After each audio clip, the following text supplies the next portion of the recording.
네, 오늘 저희가 지금 방금 읽으신 9절 누가복음 36절부터 48절 또는 50절까지는 여러분이 다 아시는 향유옥합을 깨트린 향유옥합을 가져온 여인에 대한 비유입니다.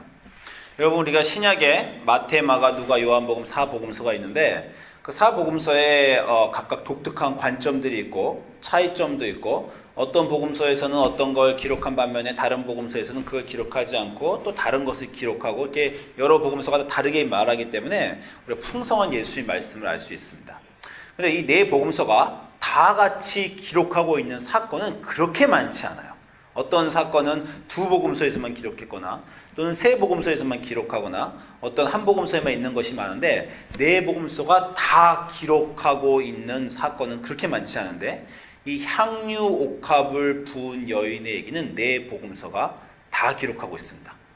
마태복음 26장 6절부터 13절, 그리고 마가복음 14장 3절부터 9절, 요한복음 12장 1절부터 8절, 그리고 오늘 읽은 누가복음 7장 36절에서 50절, 이 4복음서가 전부 다 이 향유옥합을 부은 여인 또는 향유옥합을 깨뜨린 여인에 대해서 보고하고 있어요. 그런데 아시겠지만 조금씩은 다릅니다. 제가 이렇게 마가복음을 가로로 천 이유는요, 마태하고 마가복음은 거의 똑같습니다. 그래서 마태만 보면 마가를 본 거나 마찬가지예요. 마태와 마가는 거의 똑같고 요한은 좀 다르고 누가복음은 많이 달라요. 자, 일단 여러분을 제가 테스트해 보겠습니다. 자, 향유를 부은 이 여인은 누굽니까? 마리아입니까? 네, 마리아예요. 어떤 마리아? 마리아가 성경에 많잖아요. 어느 마리아입니까? 예, 막달라 마리아라고 실수하는 경우가 많이 있어요. 막달라 마리아가 아닙니다.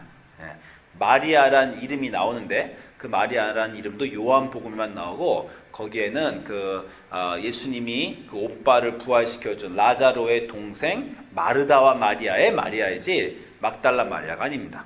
다시 말씀드리지만 라자로스의 동생 마리아와 마르다와 마리아의 그 마리아는 막달라 마리아와 다른 여자입니다. 그래서 여러분이 분명히 아시면 좋겠어요. 그런데 막달라 마리아라고 착각을 많은 사람들이 하는데 그 하는 또 이유가 있어요. 누가복음 때문에 그것을 합니다.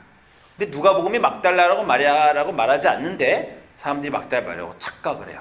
그래서 그런 몇 가지 부분들을 우리 먼저 좀 보면 좋겠어요. 제가 먼저 비교를 해드리겠습니다. 이게 뭐 공부하는 거니까 재밌게 보시면 돼요. 마태복음과 마가복음에는 한 여자라고 나옵니다. 마태복음, 마가복음 보면 26장 6절에 예수께서 베다니 나병 환자 시몬의 집에 계셨다. 이 베다니라는 지역은 다 똑같아요. 요한복음도 베다니 나자로와 마르다와 마리아가 베다니 지역에 삽니다. 근데 여기는 나자로 집이 아니라 나병 환자 시몬 집에 가셨어요. 예수께서 베다니 나병 환자 시몬 집에 가셨는데 한 여자가 나타났습니다. 이 여자는 마태와 마가복음에서는 누군지 알 수 없이 그냥 한 여자예요. 이 여자가 매우 귀한 향유옥합을 가지고 나와서 식사하시는 예수님 머리에 부었다. 여러분이 다 아시는 내용이에요.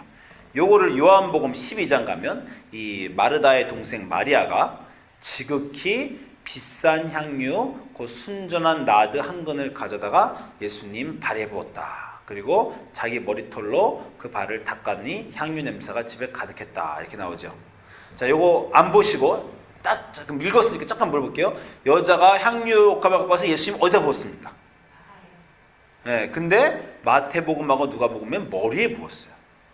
그죠? 차이가 있습니다. 마태복음, 마가복음에서는 예수님 머리에 부었고 어떤 한 여자가 부었고 요한복음에서는 마리아가 나와서 발로 붓고 그 머리털로 그의 발을 닦았어요.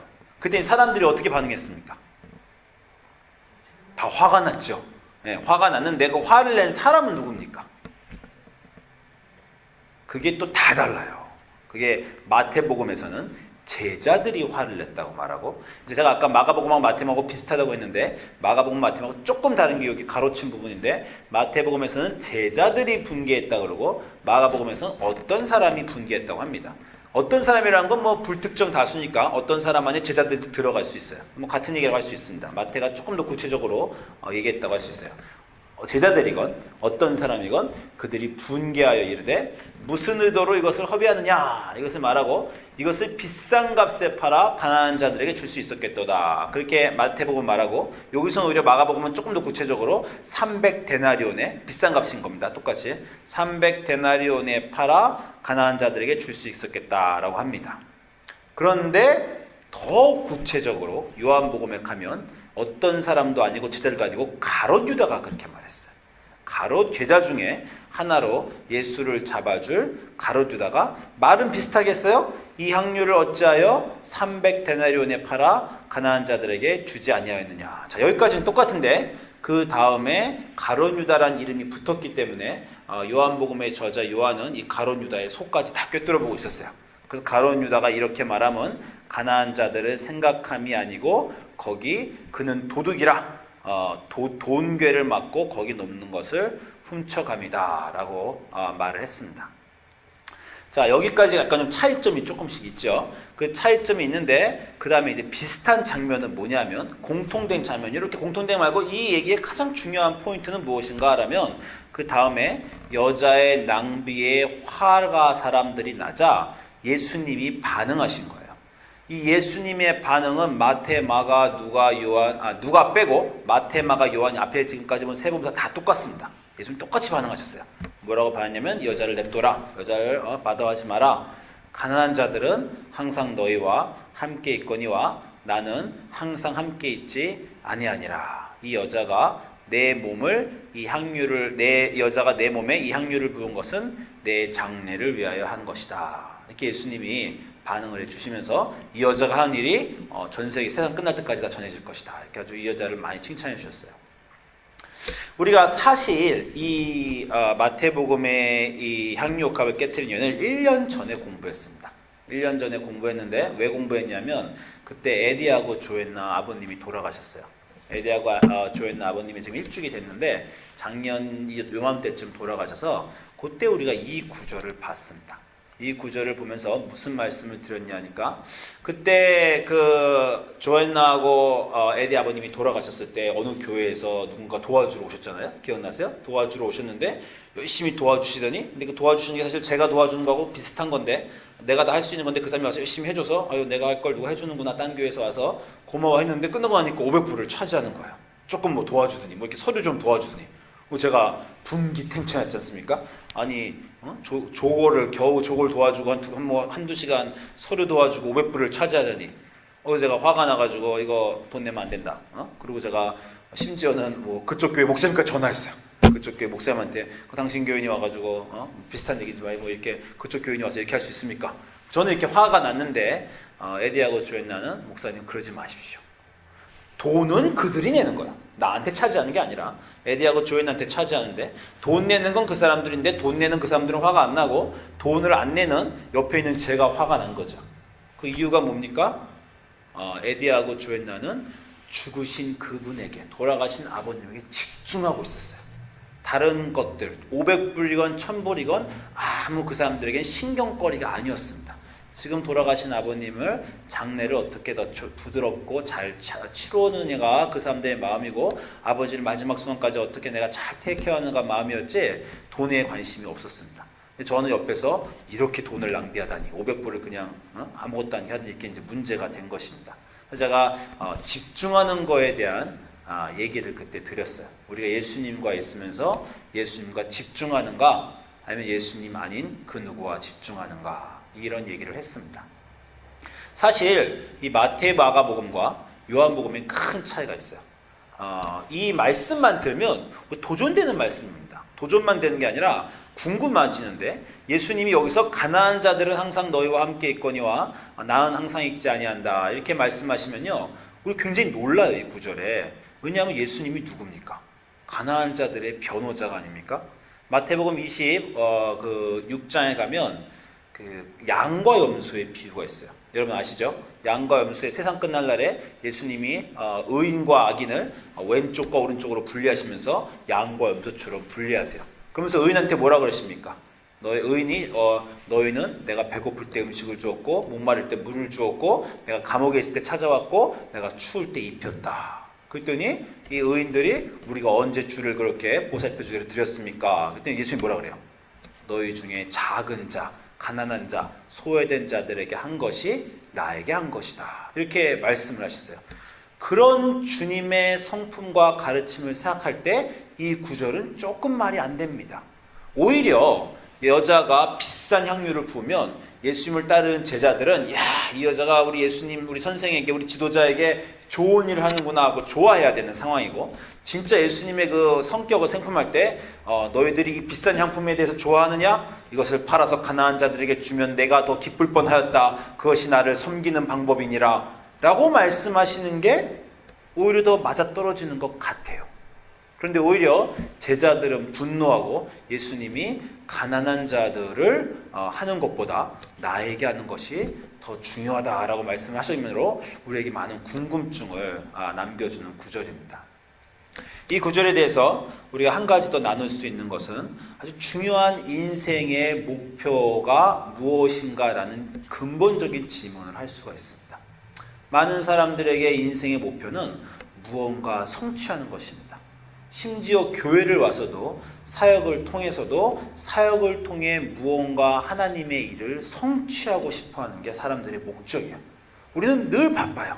늘 바쁘고 늘 불안합니다. 뭔가 해야 될 것 같고 남한테 뒤지면 안 될 것 같고 남들이 열심히 뭔가 해내는 동안 나는 가만히 있으면 안 될 것 같은 그런 불안한 마음이 우리를 다급하게 하고 조급하게 하고 또 바쁘게 만듭니다.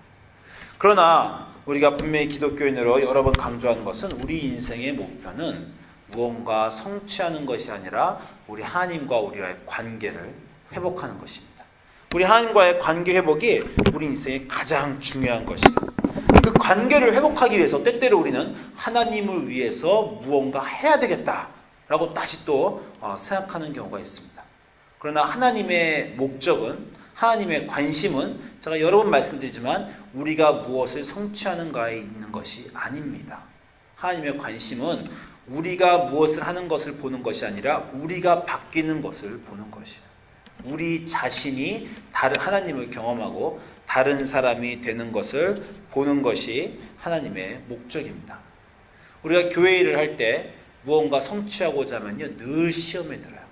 선교여행을 가거나 수련회를 가거나 사람들에게 우리가 그걸 가자 하면 사람들 마음속에 제일 먼저 무엇이 드냐면 그걸 통해서 내가 뭘 얻을 수 있을까? 선교여행을 통해서 내가 뭘 얻을 수 있을까? 내 인생에 뭘 성취할 수 있을까? 이번 수련회를 가면 뭐 좋은 일이 내게 생길까? 그걸 통해서 어떤 것을 내가 성취할 수 있을까? 사람들은 늘 그걸 생각합니다.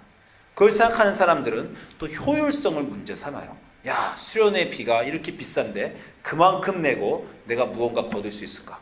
야, 이 선교여행을 갈 때 돈을 이만큼을 내고 가는데 그만큼을 내고 그만큼의 효율성과 효과를 거둘 수 있을까? 많은 사람들이 이렇게 생각합니다. 돈에 집중하는 사람들이에요.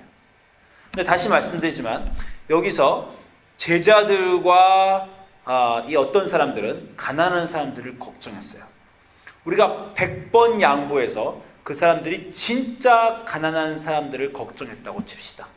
그러면 제자들과 이 어떤 사람들은 가난한 사람을 걱정한 좋은 사람들이에요.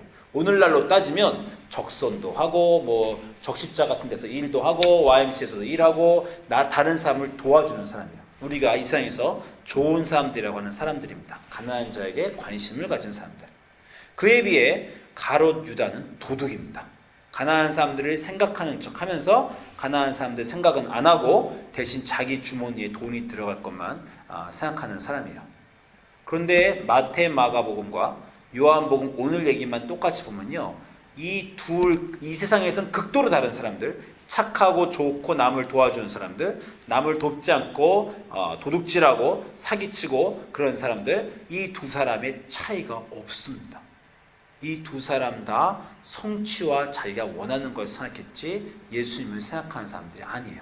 그래서 결국 마테마가와 요한만 보면 이 두 그룹은 가난한 사람을 진짜 생각했건 돈을 생각했건 상관없이 예수님에게 너희는 나에게 집중하지 못했다.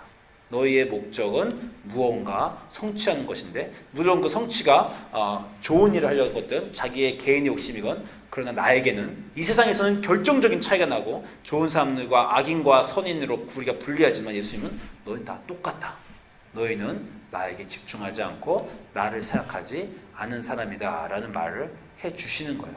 그렇기 때문에 어떤 사람들이, 우리가 다시 말씀드린 선교를 갈 때 어떤 사람 진짜 이렇게 생각해요. 야, 그 선교비를 비행기 값을 그렇게 드릴 바엔 가난한 그 돈을 멕시코로 보내자. 그냥 멕시코로 비행기 타고 가지 말고 실제로 멕시코에 그 돈을 보내는 사람도 있을 겁니다. 그렇게 말하면서. 그리고 또 어떤 사람들은 야, 그 돈을 그렇게 쓰면 되겠느냐? 라고 말할 때 사실은 마음속에 가난한 사람들을 왜 멕시코로 보낼 생각이 없었어요. 그냥 그 돈을 쓰기가 아까웠어요. 자기 돈을. 그렇게 말하지 않고, 말하면서 자기 돈을 가난한 사람에 쓰지도 않고 그냥 야, 선교를 갈 바엔 그 돈을 기부를 하겠다라고 말하면서 기부도 결국 안 했어요. 우리가 보기엔 큰 차이가 있는 것 같지만 어쨌건 또 별로 차이가 없습니다. 그 둘 다 자기를 바꾸고자 하는 그 예수님에게 집중하지 못하고 자기가 무언가 해야 되겠다라고 생각하는 사람들이라는 거예요. 그래서 여러분이 교회에서 사역을 하시건 인생을 사시건 다시 한번 우리가 해야 될 질문이 있습니다. 내가 지금 무언가 하려고 하는가? 그리고 우리는 그 무언가 하려는 그것이 동기가 순수한가 아닌가를 많이 생각해 보지만, 그보다 더 중요한 건 하나님이 지금 나에게 이 인생을 통해서 어떤 일을 하시려고 하는가라는 것을 우리가 생각해 보는 일입니다. 그 구절을 생각해 보기 위해서 누가복음이 존재해요. 자, 이제 오늘의 구절인 누가복음으로 가겠습니다. 같은 향유옥합을 부은 여자에게요. 처음에 어떻게 시작하냐면 그 동네에 죄를 지은 한 여자가 있었다. 이것 때문에 사람들이 막달라 마리아라고 생각하는 거예요. 막달라 마리아도 죄인은 아닙니다. 그냥 막달라 마리아는 성경에서 7 귀신이 들은 적이 있는 여인이라고 생각해요. 그래서 사람들이 많은 착각이 막달라 마리아가 7 귀신 들은 여자, 그런 말은 죄인인가? 그러면 창녀인가? 다 같이 이 사람들이 착각해서 이 죄를 지은 여자가 그 막달라 마리아인가? 그래서 향유옥합을 부은 여자를 막달라 마리아라고 착각하는 경우는 누가복음의 9절에 이 여자가 마리아라고도 안 그러고 그냥 한 여인이라고 안 그러고 죄를 지은 한 여인이기 때문에 그렇습니다. 이 죄를 지은 한 여인이 나타났어요. 나타나서 이 여자가 한 건 똑같아요. 비싼 향유옥합을 가져왔습니다. 물론 여자의 액션에 약간의 차이가 있어요. 자, 발 곁에 서서 울며 눈물로 그 발을 적시고 자기 머리털로 닦고 그 발에 입을 맞추고 향유를 부었어요. 조금 다르죠? 마태복음과 마가복음에서는 예수님 머리에 향유를 부었고, 요한복음에서 마리아는 예수님 발에 향유를 부었고, 발에 향유를 붓고 머리칼로 발을 씻었는데, 이 여자는 발을 눈물로 씻고 그 발을 머리털로 닦고 그 다음에 향유를 부었어요. 뭐 이런 차이는 그렇게 중요하지 않습니다. 그런데 중요한 건 이 여자가 뭘 어떻게 했든 간에 이 여자는 죄인이었다는 사실이에요.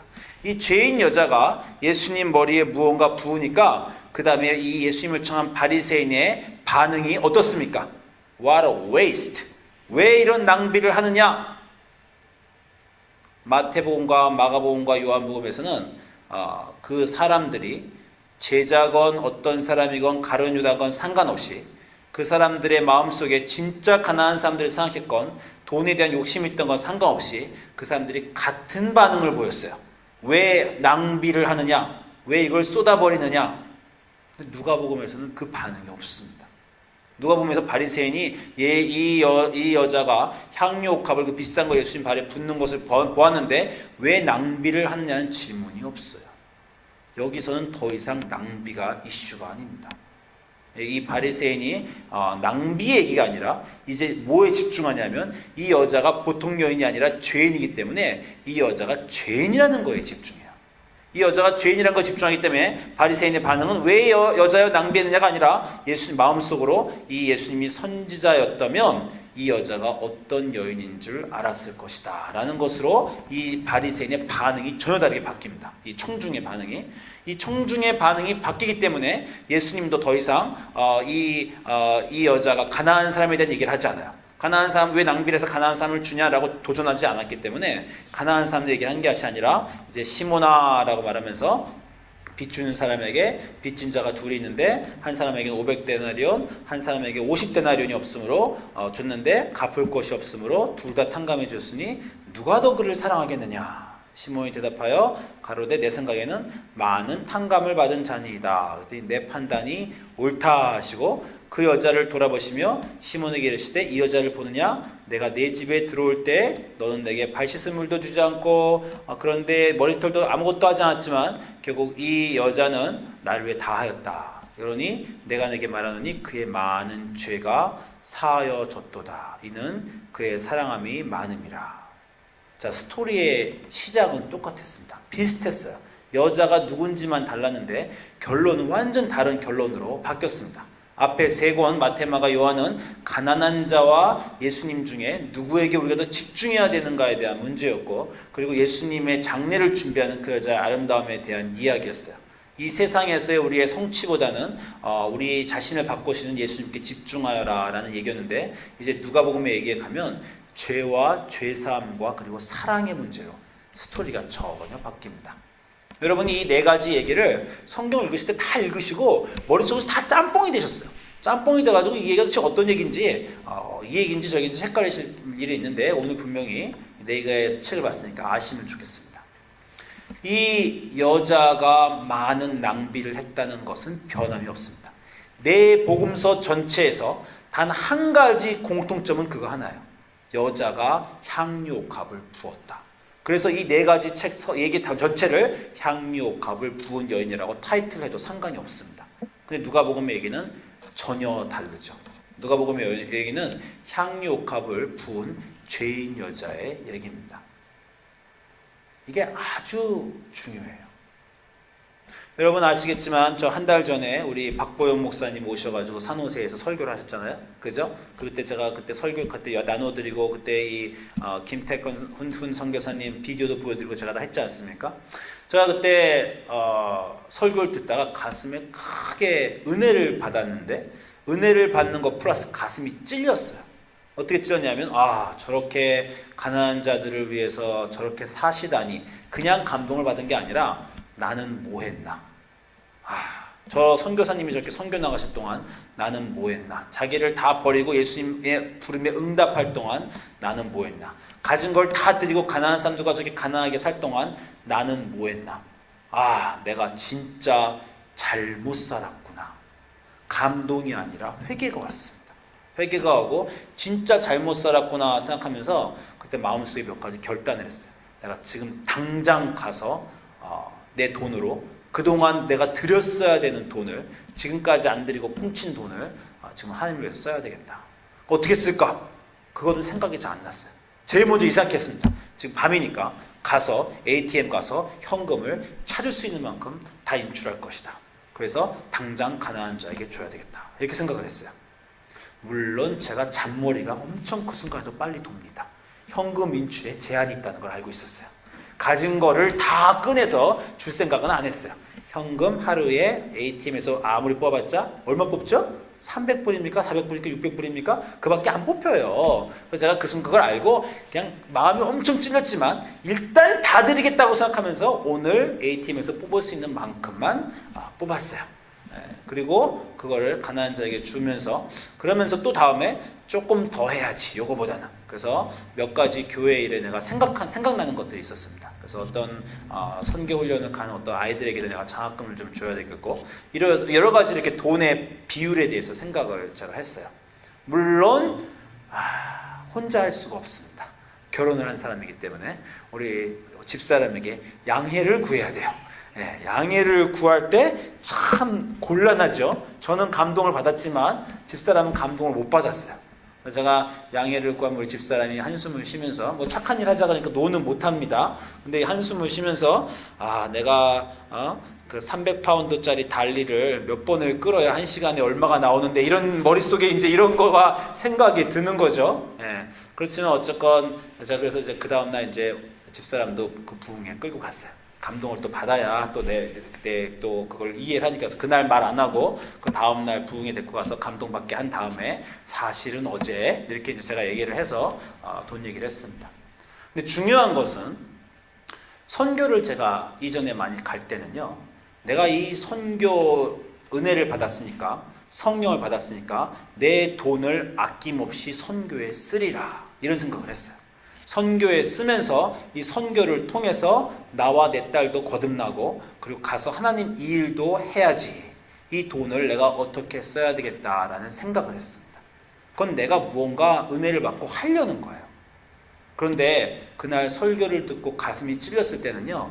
이 돈으로 뭘 해야지 생각은 안 났어요. 이 돈을 써야 되겠다 생각만 났습니다. 왜 돈을 써야 되겠다는 생각이 났어요? 내가 이게 내 마음의 빚인 거예요. 빚. 이거 하나님 위해서 진작에 썼어야 되는 돈인데 그 목사님처럼 나도 썼어야 되는 돈인데 그 목사님처럼 내가 쓰지 못한 그 마음의 빚이 죄책감이 확 들면서 마음의 빚이 들면서 이 돈을 쓰기로 결정했지 그 돈을 어떻게 쓰기로는 결정하지 않았습니다. 그리고 그 돈을 어떻게 이렇게 저렇게 썼어요. 이렇게 저렇게 쓰는데 아무 문제가 되지 않습니다. 이 돈을 이렇게 쓰면 효율이 있을까? 이렇게 쓰면 홈리스가 삶이 나아질까? 이런 걸 내가 돈을 그냥 홈리스한테 주면 이거 다 그냥 그날 밤에 술 먹고 늘 홈리스 돈 받으면 하는 대로 그냥 알코올로 탕진하는 거 아니야? 이런 생각도 안 했습니다.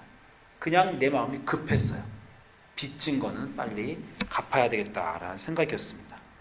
여러분 사람이 공통적으로 가장 어떤 일을 하는 급하게 하는 열심히 하게 하는 마음 중에 하나가 빚진 자의 마음입니다. 사람은 빚지는 걸 싫어해요. 사람은 은혜 받는 걸 싫어합니다. 오죽하면 한국 전래동화에 은혜 갚은 까치 이런 얘기가 다 있잖아요. 여러분 아시잖아요. 까치의 새끼가 뱀한테 물려 죽으려고 그랬는데 선비가 활을 쏴서 그 뱀을 죽였어요. 그때 그 뱀의 마누라가 나타나가지고 마누라 뱀이 나타나서 선비를 잡아먹겠다 했어요. 선비가 살려달라고 그랬더니 뱀이 말도 안 되는 조건을 걸었어요. 저 산 위에 있는 절에 있는 종이 땡땡 새벽까지 울리면 내가 널 안 잡아먹겠다. 근데 갑자기 새벽에 종이 땡땡땡 울린 거예요. 뱀이 원한이 있었지만 약속을 했으니까 사라졌습니다. 선비가 영문을 모르고 산 위에 절에 올라가 봤더니 그 자기가 구해준 까치 새끼의 부모가 자기 머리로 종을 들이받아서 머리가 다 터져서 죽고 대신 종을 울려서 선비를 구한 한국에서 흔히 알고 있는 은혜 갚은 까치의 전래동화 얘기입니다. 그죠? 인간은 또는 모든 생물은 은혜를 받고 빚이 있으면 그걸 갚고자 하는 본능이 있어요. 그것을 갚고자 하는 본능이 있습니다. 오늘 이 여자는 죄를 지었어요. 누가복음에 있는 여자는. 죄를 지은 이 여자는 죄를 갚고 싶어하는 마음의 소망이 있었습니다. 죄를 갚고 싶어하는 소망이 있었는데 예수님이 나타나자 죄를 갚을 기회가 왔다고 생각했어요.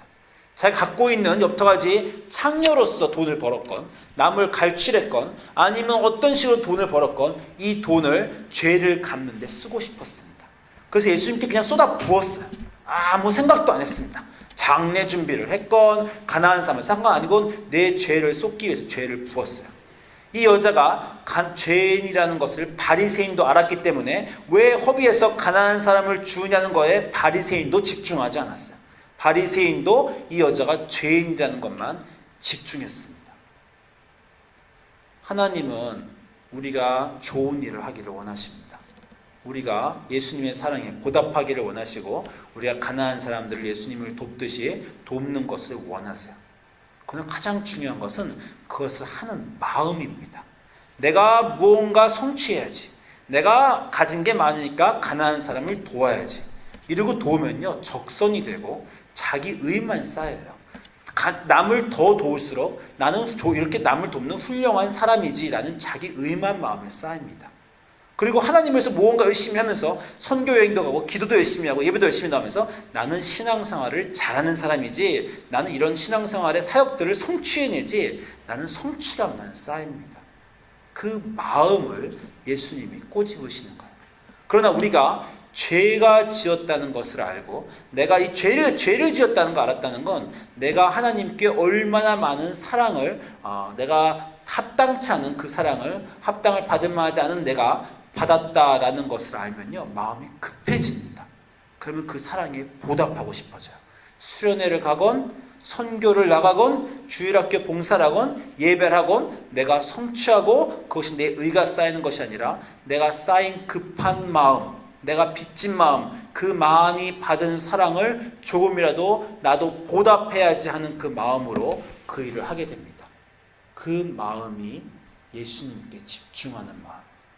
그 일을 하는 것에 내와 나의 성취가 중심이 있는 것이 아니라 예수님과 그분의 사랑이 그 마음속에 중심이 있는 것이에요.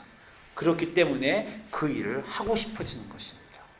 누가복음에 죄 있는 여자는 그래서 낭비의 문제가 더 이상 거론조차 되지 않아요. 낭비했지만 낭비가 아닙니다. 돈을 홈리스를 위해 뿌렸건 길 위에 뿌렸건 아무 값어치가 없는 사람에게 주었건 그것도 상관없습니다.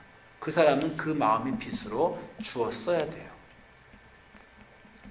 어저께 우리가 제인의 장례를 치렀습니다. 제인의 장례를 치르면서 참 은혜도 많이 받고 많은 사람이 왔어요. 어떻게 이렇게 저는 그렇게 생각했어요. 내가 죽으면 저렇게 많은 사람이 오지 않는다. 저는 그렇게 생각했어요. 아마 분명히 그럴 겁니다. 일단 제 지인이 여기 없어요. 나 한국에 있지. 어쨌건 그렇지만 저렇게 많은 사람이 오지 않을 것이다. 근데 제인이 죽으면 정말 많은 사람이 왔어요. 모든 사람이 하는 말이 그녀는 사랑이 많은 여자였다.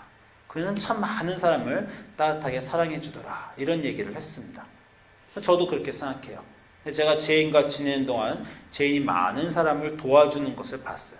그 제인이 많은 사람을 도와줄 때 늘 제인의 마음에서 제가 제인과 얘기하면 이런 말을 해요. 내가 많이 받았으니까. 내 인생이 지금 너무 과분하다.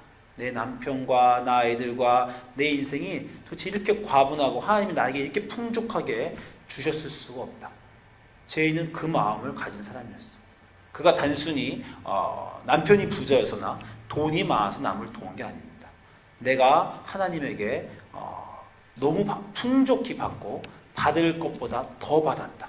그러니 내가 당연히 내가 가진 사랑과 내게 있는 것들을 나누는 게 당연하다라고 생각하는 사람이었습니다. 우리가 많은 일들을 예수님 안에서 할 수 있어요. 그러나 그 일들을 하는 그 일이 중요한 것이 아니라 어느 마음으로 하는가가 중요합니다. 교회에 왜 나오는가? 사역은 왜 하는가?